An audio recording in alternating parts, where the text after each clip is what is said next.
Alright, so let's talk about Metal Hellslinger. This is a game that is a first-person shooter, but it revolves around this idea where you have to do almost everything from shooting, reloading your gun, dodging to the rhythm of metal tracks. Is the game worth your money? Is it worth your time? It's currently overwhelmingly positive on Steam. Do I agree with it?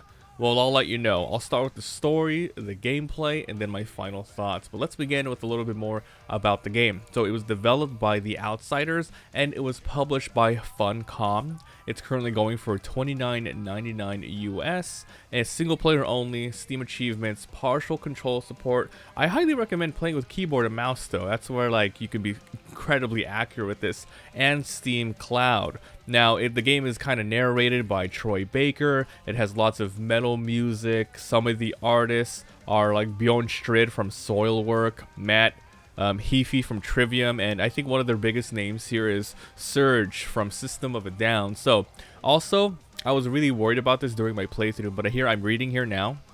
DMCA and copyright information, we fully own the songs as they are specifically written, produced, and performed for the game. For content creators, we have done everything from our side to make sure strikes won't happen, so awesome, I'll be able to upload the full playthrough. So let's go over the story. You begin playing a character called the Unknown. You are a sort of really badass demon female, and you have lost your voice. Seemingly it was taken away by someone called the judge. I think it's the red judge, was it, or just judge in general? But anyway, your goal is to fight through lots of different levels of hell, tons of environments, from fiery hellscapes that you can kind of think of when you think of hell. Gothic little towns with big buildings, pointy stuff, and then icy areas as well. So you want to fight through these stages. You're going to go through lots of different little areas, and then a boss at the end, and then you're going to keep going through there. However, there is someone who is narrating the game. You do find a little ally that's just a skull. This skull is essentially your voice throughout the game, and he's also a weapon. So as you're playing and going through the story, the memories of the skull are starting to come back, and also yours and your voice. So that's pretty cool.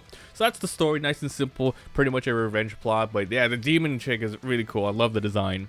So let's go to the gameplay, the meat and potatoes of this thing. So yeah, the whole game is centered around Doom-esque fighting, really fast-paced shooting, slashing, gunning, running around through FPS rhythm-based movements. It reminds me of some other games. I know there was like a roguelike game a while ago that was like top-down that played like Zelda, like Zelda rooms, and they even had a Zelda spin-off. I forgot what that was. I did beat that game. It was really cool. And then there was another FPS game that is a roguelike. I think that came out a while ago as well, that also had this same sort of mechanic where you would see the bar coming in with the music and you had to time it. I never played that one, but this looks kind of like it. But anyway, yes, everything you do in the game, so there's lots of different tracks. Like each stage is around, I would say, 10 to 20 minutes depending on how fast you go. And as I can tell here, there's around 8 or so main stages that are, it's going to be composed of you walking through lots of different areas, fighting waves and waves of enemies, and then a boss at the end that is kind of like a bullet hell. Each stage is kind of its own track as well that kind of loops, but you can't even really tell because it's really nice. Like you're just so engrossed with the combat. So you have your basic gun that you're taking through every single stage, which is like it's your pistol, but it's like the skull, so he shoots fire. You have a sword as well. And then you get stuff later like shotguns, dual pistols, crossbows that just gigantic explosive AoEs. And there's a good amount of different enemies there that really have you work towards with different strategies. You have your basic enemies that rush you. You want to dodge gigantic guys, weak points on enemies, even ones with shields where you either, hit with an AoE or run around and attack them from behind. Lots of different ways, lots of different cool things. And the bosses, I would say, are the highlights here for sure. Gigantic rooms, lots of bullets coming at you, but you have everything in your arsenal to deal with it. Dodging, double jumping, being able to replenish your HP by executing enemies via Doom style, the latest Doom. Okay, so with that out of the way, how does the rhythm part work? So every single stage, it's gonna have its own song with its own BPM. So everything's gonna be on a rhythm. If you've played a lot of music games, you will really like this, because everything you do, from dodging, shooting, reloading, it works towards this, and it also helps to increase your score, but also they cleverly integrated it with just how the mechanic works. So if you are not on beats, you are going to be very slow at reloading, you're going to be very slow at dodging, and you're just going to get interrupted a lot. Now, one thing I really like what they did here was when you start each level, it's the basic instrumental. You're going to be hearing lots of drums, metal, guitar solos and stuff like that.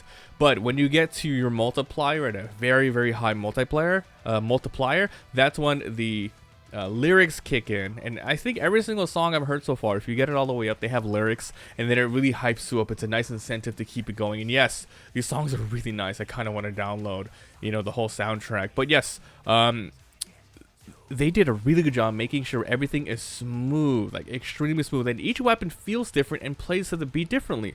If you're using a pistol, every single beat you can shoot, right? Every single beat you can shoot.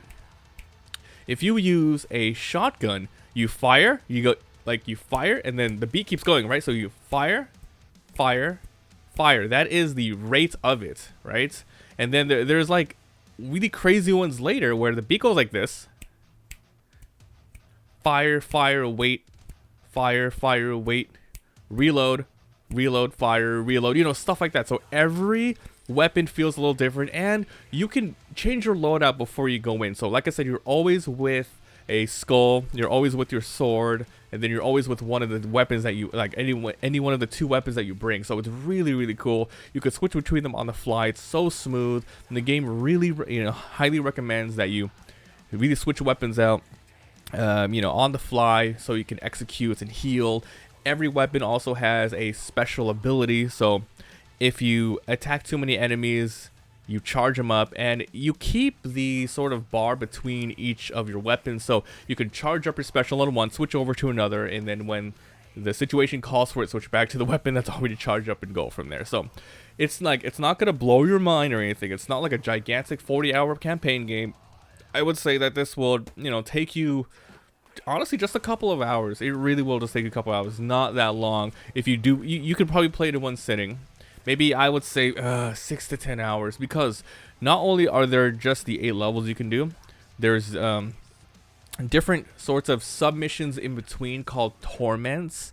Now these are primarily wave shooter things where you gotta, there's a specific challenge that you have to do, like, oh, the timer continuously goes down every time you kill an enemy. It goes up by 4 seconds, but the gimmick of this place is every time you kill an enemy, it switches to another weapon. It switches, back and forth, something like that.